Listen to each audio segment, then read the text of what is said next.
Hi hello ಎಲ್ಲರಿಗೂ ನಮಸ್ಕಾರ. ನೀವು ನೋಡ್ತಾ ಇದ್ದೀರಾ SATS sat solution YouTube Kannada channel. ಆತ್ಮೀಯ ಶಿಕ್ಷಕ ಬಂಧುಗಳೇ, ಬನ್ನಿ ಇವತ್ತಿನ ಒಂದು ವಿಡಿಯೋದಲ್ಲಿ ನಾನು TC ಮೂಲಕ ನಮ್ಮ ಶಾಲೆಗೆ ಏನು ಮಕ್ಕಳು ದಾಖಲಾಗ್ತಾರಲ್ವ ಅಂಥ ಮಕ್ಕಳನ್ನು ನಾವು ಸ್ಯಾಟ್ಸಲ್ಲಿ ಅಡ್ಮಿಷನ್ ಥ್ರೋ TC ಮೂಲಕ ಇದು ಮಾಡ್ಕೊತೀವಿ. As at the same time ನಾವು ಅಂಥ ಮಕ್ಕಳನ್ನು UDSL ಕೂಡ ನಾವು ಇಂಪೋರ್ಟ್ ಮಾಡ್ಕೋಬೇಕಾಗುತ್ತೆ. ಯಾಕಂದರೆ ಮುಂದಿನ ಒಂದು ಅವಧಿಯಲ್ಲಿ ಮುಂದಿನ ತಿಂಗಳಲ್ಲಿ ಮೇ ಬಿ ಈ ಪ್ರಶಸ್ತ್ 2.0 ಅಂತ ಆ್ಯಪ್ ಬರ್ತಾ ಇದೆ. ಸೊ ಲಾಸ್ಟ್ ಇಯರು ಪ್ರಶಸ್ತ್ ಆ್ಯಪ್ ಬಂದಾಗ ಓನ್ಲಿ ಅಂಗವಿಕಲ ಮಕ್ಕಳನ್ನು ಮಾತ್ರ ಸ್ಕ್ರೀನಿಂಗ್ ಮಾಡಲಾಗಿತ್ತು. ಆದರೆ ಈ ವರ್ಷ ಏನಿದೆ ಆ್ಯಟ್ ಪ್ರೆಸೆಂಟ್ UDSL ಎಷ್ಟು ಮಕ್ಕಳಿದ್ದಾರೋ ಅಷ್ಟು ಮಕ್ಕಳನ್ನು ನಾವು ಸ್ಕ್ರೀನಿಂಗ್ ಮಾಡಬೇಕಾಗುತ್ತೆ. ಹಾಗಾಗಿ ನಮ್ಮ ಶಾಲೆಯಲ್ಲಿ ಎಷ್ಟು ಮಕ್ಕಳಿದ್ದಾರೋ ಅಷ್ಟು ಮಕ್ಕಳು UDSL ಅಟ್ ಪ್ರೆಸೆಂಟ್ ಇರಬೇಕಾಗುತ್ತೆ. ಅದಕ್ಕಾಗಿ ನಾವೇನು ಮಾಡಬೇಕಾಗುತ್ತೆ, ನಾವು ಸ್ಯಾಟ್ಸಲ್ಲಿ ಇನ್ ಮಾಡ್ಕೊಂಡಿರ್ತೀವಿ, ಬಟ್ UDSL ಮರ್ತು ಬಿಡ್ತೀವಿ. ಯಾವುದೇ ಕಾರಣಕ್ಕೂ ಮರಿಬಾರ್ದು. ಹಾಗಾಗಿ UDSL ನಾವು ಕೂಡ ಇನ್ನು ಮಕ್ಕಳನ್ನ TC ಮೂಲಕ ದಾಖಲಾದ ಮಕ್ಕಳನ್ನ ಇನ್ ಮಾಡ್ಕೋಬೇಕಾಗುತ್ತೆ. ಹಾಗಾದರೆ ಬನ್ನಿ ಇವತ್ತಿನ ಒಂದು ವಿಡಿಯೋದಲ್ಲಿ ನಾವು MHRD UDS ಪ್ಲಸ್ಸಲ್ಲಿ TC ಮೂಲಕ ಬಂದಂಥ ಮಕ್ಕಳನ್ನ ಯಾವ ರೀತಿ ಇಂಪೋರ್ಟ್ ಮಾಡ್ಕೊಳ್ಬೇಕು, ನಾವು ಇಂಪೋರ್ಟ್ ಮಾಡ್ಕೊಳ್ಬೇಕಂದ್ರೆ ಯಾವೆಲ್ಲ ಮಾಹಿತಿಗಳು ಬೇಕು, ಇಂಪೋರ್ಟ್ ಮಾಡ್ಕೊಳ್ಬೇಕಾದ್ರೆ ಏನೆಲ್ಲ ಸಮಸ್ಯೆಗಳು ಬರ್ಬೋದು, ಅದಕ್ಕೆ ಪರಿಹಾರಗಳು ಏನು ಅನ್ನೋದನ್ನು ಸಂಪೂರ್ಣ ಮಾಹಿತಿ ಈ ಒಂದು ವಿಡಿಯೋದಲ್ಲಿ ನಾನು ನಿಮಗೆ ತಿಳಿಸಿಕೊಡ್ತೇನೆ. ಓಕೆ, ಬನ್ನಿ ವಿಡಿಯೋನ ಶುರು ಮಾಡೋಣ. ಶುರು ಮಾಡುವ ಮೊದಲು ನೀವೇನಾದರೂ ಫಸ್ಟ್ ಟೈಮ್ ನಮ್ಮ ಯೂಟ್ಯೂಬ್ ಚಾನಲ್ ನೋಡ್ತಾ ಇದ್ದರೆ MHRD UDS ಪ್ಲಸ್ಗೆ ಸಂಬಂಧಪಟ್ಟಂತೆ ಹೊಸ ಅಪ್ಡೇಟ್ಗೆ ನಮ್ಮ SATS sat solution YouTube Kannada channel ಏನಿದೆ ಒಂದು ಚಾನಲ್ಗೆ ಸಬ್ಸ್ಕ್ರೈಬ್ ಮಾಡ್ಕೊಳ್ಳಿ. ಉಚಿತ, ಏನು ದುಡ್ಡು ಕೊಡಬೇಕಾಗಿಲ್ಲ, ಫ್ರೀಯಾಗಿ ಸಬ್ಸ್ಕ್ರೈಬ್ ಮಾಡಿಕೊಂಡು ಫ್ರೀಯಾಗಿ ಅಪ್ಡೇಟನ್ನು ಪಡಿತಾ ಇರಿ. ಚಾನಲಲ್ಲಿ ಬರ್ತಕ್ಕಂಥ ವೀಡಿಯೋಗಳನ್ನು ಫಾಲೋ ಮಾಡ್ತಾ ಇದ್ದರೆ ನಿಮ್ಮ ಕೆಲಸಗಳನ್ನು ನೀವೇ ಸುಲಭವಾಗಿ ಹ್ಯಾಂಡಲ್ ಮಾಡ್ಬೋದು ವಿತೌಟ್ ಎನಿ ಹೆಲ್ಪ್. ಓಕೆ, ಹಾಗಾದರೆ ಬನ್ನಿ ವಿಡಿಯೋನ ಶುರು ಮಾಡುವ. ಮೊದಲನೇದಾಗಿ ನಿಮ್ಮ ಮೊಬೈಲಲ್ಲಿ ಯಾವುದಾದ್ರೂ ಒಂದು ಬ್ರೌಸರ್ ಓಪನ್ ಮಾಡಿಬಿಟ್ಟು ಅಲ್ಲಿ UDS ಪ್ಲಸ್ ಅಂತ ಟೈಪ್ ಮಾಡಿ ಸರ್ಚ್ ಕೊಡಿ. ಸರ್ಚ್ ಕೊಟ್ಟಾಗ ಬರ್ತಕ್ಕಂಥ ಒಂದು ಮೊದಲೇ ಲಿಂಕ್ ಏನಿದೆ UDS ಪ್ಲಸ್ ಓಪನ್ ಆಗುತ್ತೆ. ಈ ರೀತಿ ಇಲ್ಲಿ ಲಾಗಿನ್ ಫಾರ್ ಆಲ್ ಮಾಡಿಲ್ಲ ಅಂತ ಆಪ್ಷನ್ ಇದೆ, ಅದ್ರ ಮೇಲೆ ಕ್ಲಿಕ್ ಮಾಡ್ಕೊಳ್ಳಿ. ಅದ್ರ ಮೇಲೆ ಕ್ಲಿಕ್ ಮಾಡಿದಾಗ ನಮ್ಮ ಸ್ಟೇಟನ್ನು ಸೆಲೆಕ್ಟ್ ಮಾಡ್ಕೋಬೇಕಾಗುತ್ತೆ. ನಾವು ನಮ್ಮ ಸ್ಟೇಟನ್ನು ಸೆಲೆಕ್ಟ್ ಮಾಡ್ಕೊಂಡಾದ ಮೇಲೆ ನೆಕ್ಸ್ಟ್ ಗೋ ಮೇಲೆ ಕ್ಲಿಕ್ ಮಾಡಿ. ಗೋ ಮೇಲೆ ಕ್ಲಿಕ್ ಮಾಡಿ ಆದಮೇಲೆ ಸೊ ಇಲ್ಲಿ ನಾವು ಏನು ಮಾಡಬೇಕಾಗುತ್ತೆ, ಸ್ಟೂಡೆಂಟ್ ಮಾಡ್ಯೂಲ್ಗೆ ಬರಬೇಕಾಗುತ್ತೆ. ಸ್ಟೂಡೆಂಟ್ ಮಾಡ್ಯೂಲ್ಗೆ ಬಂದುಬಿಟ್ಟು ನಾವು ನಮ್ಮ ಯೂಸರ್ ID ಅಂದರೆ ನಮ್ಮ ಡೈಸ್ ಕೋಡು, ಪಾಸ್ವರ್ಡನ್ನು ಹಾಕಿ ಇಲ್ಲಿ ಕಾಣುವ ಕ್ಯಾಪ್ಚಾವನ್ನು ಹಾಕಿ ಸೈನ್ ಇನ್ ಮೇಲೆ ಕ್ಲಿಕ್ ಮಾಡೋಣ. ಈಗ ಅಕಾಡೆಮಿಕ್ ಇಯರ್ 26-27 ಆಪ್ಷನ್ ಮೇಲೆ ಕ್ಲಿಕ್ ಮಾಡಿ. ನೆಕ್ಸ್ಟ್ ಈ ರೀತಿ ಕ್ಲೋಸ್ ಅಂತ ಆಪ್ಷನ್ ಬರುತ್ತೆ, ಈ ಕ್ಲೋಸ್ ಆಪ್ಷನ್ ಮೇಲೆ ಕ್ಲಿಕ್ ಮಾಡ್ಕೊಳ್ಳಿ. ನೆಕ್ಸ್ಟ್ ಕ್ಲೋಸ್ ಮಾಡಿ. ಈಗ ನಾವು ಇಂಪೋರ್ಟ್ ಮಾಡ್ಕೊಳ್ಬೇಕಪ್ಪ ಅಂದರೆ ಏನೆಲ್ಲ ವಿಷಯಗಳನ್ನು ತಿಳ್ಕೊಂಡಿರ್ಬೇಕಂದ್ರೆ, ಮೊದಲನೇದಾಗಿ ನಿಮಗೇನು TC ಬಂದಿರ್ತಲ್ವ ಆ ಒಂದು ಮಗುವನ್ನು ಆ ಶಾಲೆಯವರು ಏನು ಹಿಂದಿನ ಶಾಲೆ ಇರ್ತಲ್ವ ಆ ಶಾಲೆಯವರು UDS ಪ್ಲಸ್ಸಲ್ಲೂ ಕೂಡ ಅವರು ಲೆಫ್ಟ್ ಔಟ್ ಮಾಡಿರಬೇಕಾಗುತ್ತೆ. UDS ಪ್ಲಸ್ಸಲ್ಲಿ ಕೂಡ ಅವರು ಲೆಫ್ಟ್ ಔಟ್ ಮಾಡಿರಬೇಕಾಗುತ್ತೆ. UDS ಪ್ಲಸ್ಸಲ್ಲಿ ಆ ಶಾಲೆಯವರು ಲೆಫ್ಟ್ ಔಟ್ ಮಾಡಿಲ್ಲ ಅಂದರೆ ನೀವು ನಿಮ್ಮ ಶಾಲೆಯಲ್ಲಿ ಇನ್ ಮಾಡ್ಕೊಳೋದಕ್ಕೆ ಬರೋದಿಲ್ಲ. ಇದು ಒಂದು ನೆನ್ಪಿಟ್ಕೊಳ್ಳಿ. ಓಕೆ, ಸೊ ಹಾಗಾಗಿ ಯಾವ ರೀತಿ ಇನ್ ಮಾಡ್ಕೊಳ್ಳೋದು ಅಂತ ಈಗ ನೋಡೋದಾದರೆ ಈ ಮೆನು ಗೆರೆ ಮೇಲೆ ಕ್ಲಿಕ್ ಮಾಡ್ಕೊಳ್ಳಿ. ಸೊ ಇಲ್ಲಿ ಸ್ಟೂಡೆಂಟ್ ಮೂವ್ಮೆಂಟ್ ಆ್ಯಂಡ್ ಪ್ರೋಗ್ರೆಷನ್ ಅಂತ ಆಕ್ಟಿವಿಟಿ ಒಂದು ಆಪ್ಷನ್ ಇದೆಯಲ್ಲ, ಅದ್ರ ಮೇಲೆ ಕ್ಲಿಕ್ ಮಾಡ್ಕೊಳ್ಳಿ. ನೀವು ಮೊಬೈಲಲ್ಲಿ ಮಾಡ್ತಾಯಿದ್ರೆ ಈ ರೀತಿ ಆಪ್ಷನ್ನು ಮತ್ತೆ ಅದೇ ಬ್ಯಾಕ್ ಬರುತ್ತೆ. ಎಗೇನ್ ಮೆನು ಮೇಲೆ ಕ್ಲಿಕ್ ಮಾಡ್ಕೊಳ್ಳಿ. ಇಲ್ಲಿ ಸ್ಟೂಡೆಂಟ್ ಮೂವ್ಮೆಂಟ್ ಆ್ಯಂಡ್ ಪ್ರೋಗ್ರೆಷನಲ್ಲಿ ಇಂಪೋರ್ಟ್ ಮಾಡಿಲ್ಲ ಅಂತ ಒಂದು ಆಪ್ಷನ್ ಇದೆಯಲ್ವ, ಆ ಇಂಪೋರ್ಟ್ ಮಾಡಿದ ಮೇಲೆ ಕ್ಲಿಕ್ ಮಾಡಿ. ಇಂಪೋರ್ಟ್ ಮಾಡಿದ ಮೇಲೆ ಕ್ಲಿಕ್ ಮಾಡಿದಾಗ ನಮಗಿಲ್ಲಿ ಎರಡು ರೀತಿಯ ಆಪ್ಷನ್ಸ್ ಬರುತ್ತೆ. Import within state, import outside state. ಅಂದರೆ ನಮ್ಮ ರಾಜ್ಯದೊಳಗೆ ಇರ್ತಕ್ಕಂಥ ಯಾವುದಾದ್ರೂ ಒಂದು ಶಾಲೆಯಿಂದ ನಿಮ್ಮ ಮಗು ನಿಮ್ಮ ಶಾಲೆಗೆ ಬಂದಿದ್ದರೆ ಅದನ್ನ ವಿತಿನ್ ಸ್ಟೇಟ್ ಅಂತ ಕನ್ಸಿಡರ್ ಮಾಡಿ ಮೊದಲನೇ ಆಪ್ಷನ್ ಮೂಲಕ ಇನ್ ಮಾಡ್ಕೋಬೇಕು. ಹೊರ ರಾಜ್ಯದಿಂದ ನಿಮಗೇನಾದರೂ TC ಬಂದಿದ್ದರೆ, ಹೊರ ರಾಜ್ಯಗಳಿಂದ ಏನಾದರೂ TC ಬಂದಿದ್ದರೆ ಅಂಥ ಮಕ್ಕಳನ್ನು ಇಂಪೋರ್ಟ್ ಔಟ್ಸೈಡ್ ಸ್ಟೇಟ್ ಅಂತ ಆಪ್ಷನ್ ಇದೆ, ಇಲ್ಲಿ ನೀವು ಕ್ಲಿಕ್ ಮಾಡಬೇಕಾಗುತ್ತೆ. ನೆಕ್ಸ್ಟ್ ಡ್ರಾಪ್ ಬಾಕ್ಸಲ್ಲಿ ಯಾವೆಲ್ಲ ಮಕ್ಕಳಿದ್ದಾವೆ ಅಂತ ನೋಡ್ಕೋಬೇಕಂದ್ರೆ ನೀವು ಇಲ್ಲಿ ಚೆಕ್ ಮಾಡ್ಕೋಬೇಕಾಗುತ್ತೆ. ಈಗ ನಾನು ಇಂಪೋರ್ಟ್ ವಿತಿನ್ ಸ್ಟೇಟ್ ಆಪ್ಷನ್ ಮೇಲೆ ಈ ಗೋ ಅಂತ ಇದೆಯಲ್ಲ ಅದ್ರ ಮೇಲೆ ಕ್ಲಿಕ್ ಮಾಡ್ತೇನೆ. ಸೊ ಅದ್ರ ಮೇಲೆ ಕ್ಲಿಕ್ ಮಾಡಿದಾಗ ನಮಗೆ ನೋಡ್ಬೋದು ಈ ರೀತಿ ಒಂದು ಆಪ್ಷನ್ಸ್ ಓಪನ್ ಆಗುತ್ತೆ. ಆಪ್ಷನ್ಸ್ ಓಪನ್ ಆದಾಗ ನೋಡಿ, ನಾವು ಮಗುವನ್ನು ಇಂಪೋರ್ಟ್ ಮಾಡ್ಕೋಬೇಕಪ್ಪ ಅಂದರೆ ನಮಗೆ ಎರಡು ಮಾಹಿತಿ ಬೇಕು. ಒಂದು ಸ್ಟೂಡೆಂಟ್ ಪೆನ್ ನಂಬರ್ ಬೇಕು, ಮತ್ತು ಆ ಮಗುವಿನ ಡೇಟ್ ಆಫ್ ಬರ್ತ್ ಬೇಕು. ಪೆನ್ ನಂಬರ್ ಬೇಕು, ಡೇಟ್ ಆಫ್ ಬರ್ತ್ ಬೇಕು. Okay, so date of birth ಏನೋ ನಿಮ್ಮಲ್ಲಿ TC ಬಂದಿರ್ತಲ್ಲ ಅದ್ರಾಗಿರುತ್ತೆ, ಸಿಗುತ್ತೆ.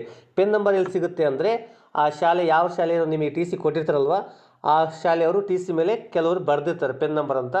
ಒಂದು ವೇಳೆ ಬರೆದಿಲ್ಲ ಅಂದರೆ, ಗೊತ್ತಿಲ್ಲ ಅಂದರೆ ನೀವೇ ಸರ್ಚ್ ಮಾಡ್ಕೋಬೋದು. ಹೆಂಗೆ ಅಂತ ಅಂದರೆ ಇಲ್ಲಿ ಸರ್ಚ್ ಬೈ ಪೆನ್ ಅಂತ ಇದೆಯಲ್ಲ, ಗೆಟ್ ಪೆನ್ ಆ್ಯಂಡ್ DOB ಅಂತ ಇದೆ, ಇದ್ರ ಮೇಲೆ ಕ್ಲಿಕ್ ಮಾಡ್ಕೊಳ್ಳಿ. ಕ್ಲಿಕ್ ಮಾಡಿದರೆ ಇಲ್ಲಿ ಆ ಮಗುವಿನ ಆಧಾರ್ ನಂಬರನ್ನು ಹಾಕಬೇಕು ಮತ್ತು ಇಯರ್ ಆಫ್ ಬರ್ತನ್ನು ಹಾಕಬೇಕು, ಸರ್ಚ್ ಮಾಡಬೇಕು. ಇಲ್ಲಿ ಒಂದು ಮಾಹಿತಿಯನ್ನು ಗಮನಿಸಿ, ನೀವು ಕೆಲವು ಸಾರಿ ಆಧಾರ್ ನಂಬರ್ ಹಾಕಿ ಆಧಾರಲ್ಲಿದ್ದಂಗೆ ಬರ್ತ್ ಇಯರನ್ನು ಹಾಕಿದರೆ ಸರ್ಚ್ ಕೊಟ್ಟರೆ ಆ ಮಗುವೊಂದು ಕೆಲವು ಸರಿ ಪೆನ್ ನಂಬರ್ ಬರುತ್ತೆ, ಕೆಲವು ಸರಿ ಬರೋದಿಲ್ಲ. ಯಾಕೆ ಬರೋದಿಲ್ಲ ಅಂದರೆ ಆ ಶಾಲೆಯವರು ಆ ಮಗುವಿನ ಆಧಾರ್ ಮಾಹಿತಿನ GPನಲ್ಲಿ ಅಪ್ಡೇಟ್ ಮಾಡಿರುವುದಿಲ್ಲ, ಅಂದರೆ ಎಂಟ್ರಿ ಮಾಡಿರುವುದಿಲ್ಲ. ಎಂಟ್ರಿ ಮಾಡಿದರೆ ಆಧಾರ್ ನಂಬರ್ ಹಾಕಿದ ತಕ್ಷಣ, ಇಯರ್ ಆಫ್ ಬರ್ತ್ ಹಾಕಿದ ತಕ್ಷಣ ಆ ಮಗುವಿಗೆ pen number, date of birth ಎರಡೂ ಸಿಗುತ್ತೆ. ಒಂದು ವೇಳೆ Aadhaar number hockey year of birth ಹಾಕಿದರೂ ಬಂದಿಲ್ಲ ಅಂದರೆ ತಿಳ್ಕೊಳ್ಳಿ, ಅವರು GPನಲ್ಲಿ ಹಿಂದಿನ ಶಾಲೆಯವರು ಆ ಮಗುವಿನ ಮಾಹಿತಿ, ಆಧಾರ್ನ ಮಾಹಿತಿನ ಅಪ್ಡೇಟ್ ಮಾಡಿರುವುದಿಲ್ಲ ಅಥವಾ ಎಂಟ್ರಿ ಮಾಡಿರುವುದಿಲ್ಲ ಅಂತ ಅರ್ಥ. ಓಕೆನಾ? ಸೊ ಇಂಥ ಟೈಮಲ್ಲಿ ಮತ್ತು ನಾವು ಪೆನ್ ನಂಬರನ್ನು ಯಾವ ರೀತಿ ಹುಡುಕೋಬೇಕು? ಈಗ ನಮಗೆ ಅವರು TCನಲ್ಲೂ ಕೂಡ ಬರೆದಿಲ್ಲ, ಆಧಾರ್ ನಂಬರ್ ಹಾಕಿದರೂ ಸಿಗಲ್ಲ. ಮತ್ತು ನಾವು ಪೆನ್ ನಂಬರ್ ಯಾವ ರೀತಿ ಹುಡ್ಕೋಬೇಕಪ್ಪ ಅಂದರೆ ಅದಕ್ಕೆ ಇನ್ನೂ ಒಂದು ಮಾರ್ಗ ಇದೆ. ಏನಪ್ಪ ಅಂದರೆ ಇಲ್ಲಿ ಡ್ರಾಪ್ ಬಾಕ್ಸ್ ಅಂತ ಇದೆ ನೋಡಿ, drop box or inactive student list ಅಂತ. ಈ ಆಪ್ಷನ್ ಮೇಲೆ ಕ್ಲಿಕ್ ಮಾಡಬೇಕು ನೀವು. ಈ ಆಪ್ಷನ್ ಮೇಲೆ ಕ್ಲಿಕ್ ಮಾಡಿದರೆ ನಮಗೆ ನೆಕ್ಸ್ಟ್ ಈ ರೀತಿ ಒಂದು ಇಂಟರ್ಫೇಸ್ ಓಪನ್ ಆಗುತ್ತೆ. ಈಗ ಸರ್ಚ್ ವಿತ್ UDAIS ಕೋಡ್ ಅಂತ ನಿಮಗೆ ಗೊತ್ತಿರುತ್ತೆ ಆ ಮಗು ಯಾವ ಶಾಲೆಯಿಂದ ಬಂದಿದೆ ಅಂತ. ನಿಮಗೆ TCನಲ್ಲಿ ಇರುತ್ತೆ, ಆ ಶಾಲೆ ಹೆಸರಿರುತ್ತೆ, ಆ ಶಾಲೆಯ ಡೈಸ್ ಕೋಡ್ ಇರುತ್ತೆ. ನೀವೇನು ಮಾಡ್ಬೋದು, ಆ ಶಾಲೆಯ ಡೈಸ್ ಕೋಡನ್ನು ಇಲ್ಲಿ ಹಾಕ್ಬಿಟ್ಟು ಸರ್ಚ್ ಮೇಲೆ ಕ್ಲಿಕ್ ಮಾಡಿದರೆ ಆ ಶಾಲೆಯಲ್ಲಿ UDAIS ಪ್ಲಸ್ಸಲ್ಲಿ ಯಾರೆಲ್ಲ ಡ್ರಾಪ್ ಬಾಕ್ಸಲ್ಲಿದ್ದಾರೆ ಆ ಮಕ್ಕಳ ಹೆಸರು ಇಲ್ಲಿ ಕೆಳಗಡೆ ಬರ್ತದೆ ಇಲ್ಲಿ. ಓಕೆನಾ? ಆ ಮಗುವಿನ ಪರ್ಮನೆಂಟ್ ನಂಬರು, ಬೇಸಿಕ್ ಡೀಟೇಲ್ಸು, ಪ್ರೀವಿಯಸ್ಸಲ್ಲಿ ಯಾವ ಕ್ಲಾಸಲ್ಲಿತ್ತು, ಅಡ್ಮಿಷನ್ ಯಾವ ಕ್ಲಾಸಿಗೆ ಎಲಿಜಿಬಲ್ ಇದೆ, ಆಧಾರ್ ಡೀಟೇಲ್ಸ್ ಏನು, ಡ್ರಾಪ್ ಬಾಕ್ಸ್ ಸ್ಟೇಟಸ್ ಏನು ಅಂತ ಎಲ್ಲ ಮಾಹಿತಿ ಇಲ್ಲಿ ಡಿಸ್ಪ್ಲೇ ಆಗುತ್ತೆ. ಆ ಶಾಲೆಯ ಡ್ರಾಪ್ ಬಾಕ್ಸಲ್ಲಿ ಎಷ್ಟು ಜನ ಮಕ್ಕಳಿದ್ದಾರೆ ಅವರೆಲ್ಲ. ಸೊ ಈ ಮಕ್ಕಳಲ್ಲಿ ನಿಮಗೆ ಯಾವ ಮಗು ಬೇಕು ಅನ್ನೋದನ್ನು ಕನ್ಫರ್ಮ್ ಮಾಡ್ಕೊಳ್ಳಿ. ಒಂದೊಂದು ಸಾರಿ ಏನಾಗುತ್ತಪ್ಪ ಅಂದರೆ ಒಂದೇ ಹೆಸರಿನ 2-3 ಮಗು ಇರ್ತದೆ.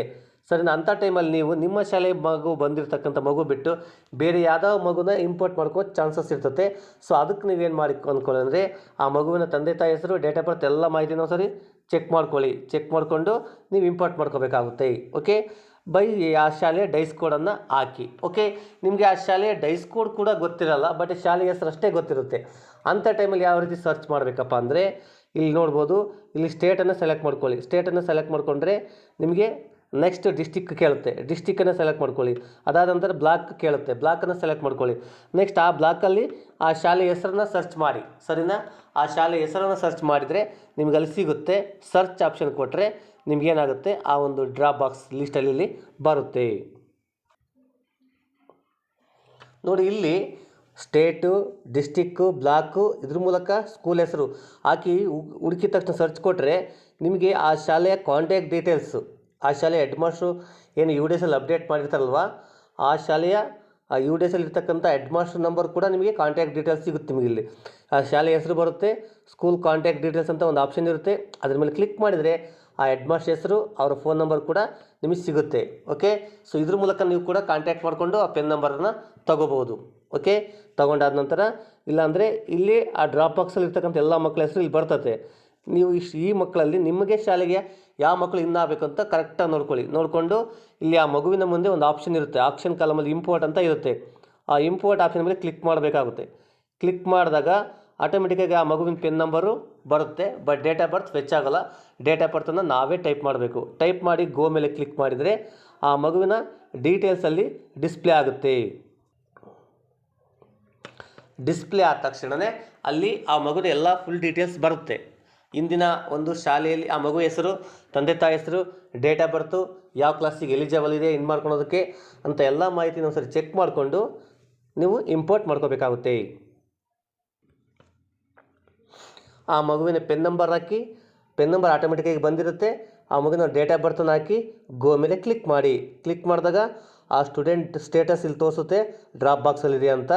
ಆ ಮಗುವಿನ ಹೆಸರು, gender, date of birth, pen number ಮತ್ತು SATS ನಂಬರು, ಆಮೇಲೆ ತಂದೆ ಹೆಸರು, ತಾಯಿ ಹೆಸರು, ಆಧಾರ್ ನಂಬರ್ನ ಕೊನೆ 4 ಡಿಜಿಟ್ಟು, ಆ್ಯಸ್ ಪರ್ ಆಧಾರು ಮತ್ತು ಆಧಾರ್ ಸ್ಟೇಟಸ್ಸು, ಅಪಾರ್ ಏನಾದರೂ ಜನ್ರೇಟ್ ಆಗಿದ್ದರೆ ಅದು ಸ್ಟೇಟಸ್ ಎಲ್ಲ ತೋರಿಸುತ್ತೆ. ಹಾಗೆ ಸ್ಕ್ರಾಲ್ ಮಾಡ್ತಾ ಬಂದು ಕರೆಂಟ್ ಸ್ಕೂಲಿಂಗ್ ಸ್ಟೇಟಸ್ಸು. ಈಗ ಅಟ್ ಪ್ರೆಸೆಂಟು ಅಲ್ಲಿ ಏನಾಗಿದೆ, ಸ್ಕೂಲ್ ನೇಮು ಅನ್ಟ್ಯಾಗ್ಡ್ ಅಂದರೆ ಯಾವುದೇ ಶಾಲೆಗಿನ್ನೂ ಟ್ಯಾಗ್ ಆಗಿಲ್ಲ, ಅಂದರೆ ಅಡ್ಮಿಷನ್ ಆಗಿಲ್ಲ ಅಂತ ಅರ್ಥ. ಓಕೆನಾ?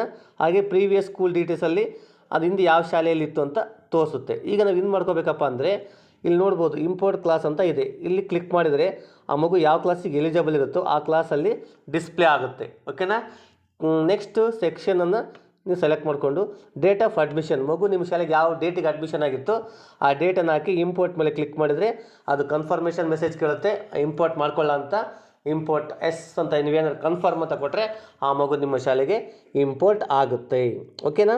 ಸೊ ಇದಿಷ್ಟು ನೀವು ಯಾವ ರೀತಿ ನಿಮ್ಮ ಶಾಲೆಗೆ ಟಿ ಸಿ ಮೂಲಕ ಬಂದಂಥ ಮಕ್ಕಳನ್ನು ಇಂಪೋರ್ಟ್ ಮಾಡ್ಕೊಳ್ಬೇಕು UDSL ಅಂತ ಒಂದು ಸಂಪೂರ್ಣವಾದ ಮಾಹಿತಿ. ಈ ಮಾಹಿತಿ ನಿಮಗೆ ಇಷ್ಟ ಆಗಿದೆ ಅಂದ್ಕೊತೀನಿ.